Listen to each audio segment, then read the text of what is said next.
তো আজকে আমার বার্থডের দিন সকাল সকাল পাউরুটি দিয়ে ডিম ভাজা দিয়ে খুবই মজা খেয়ে নিচ্ছি। তার মধ্যে গ্লাসটায় দেখো আমার ফটো দেওয়া রয়েছে চারিপাশ থেকে ফুল দিয়ে। তো এখন খেয়ে নেব। তারপরে দুপুরবেলা লাঞ্চের সময় কিনলাম একটা লেগ পিস। স্টিচের জন্য তো কিছুই খেতে পাচ্ছি না, তার মধ্যে কান্না করে করে একটা লেগ পিস খাবার জন্য লেগ পিসটা নিলাম। তো লেগ পিসটা দুপুরে একদমই কমপ্লিট করতে পারিনি, দুবেলা ধরে কমপ্লিট করেছি। তারপরে যেটুকু পারলাম খেয়ে নিলাম। তারপরে লেগ পিস খাওয়া হয়ে গেলে স্কুলের ব্যাগ গুছিয়ে নিলাম।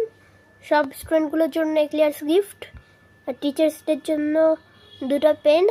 তার পেন দুটো ঢুকিয়ে দেওয়ার পরে সন্ধ্যার টিফিন চলে এসছে। সন্ধ্যার টিফিন কি? সন্ধ্যার টিফিন হচ্ছে চিকেন। তো নেক্সট দিন আবার অনেকদিন পরে স্কুলে যাচ্ছি, তা বাবাকে নমো করে দিলাম। তারপরে এখন স্কুলে চলে যাচ্ছি, খুবই মজা, অনেকদিন পরে যাচ্ছি। ধরো সিঁড়ির থেকে নেমে যাচ্ছি, আর স্কুল থেকে বেরোনোর পরে একটু ডাক্তারের কাছে যাচ্ছি সেলাইটা কাটার জন্য।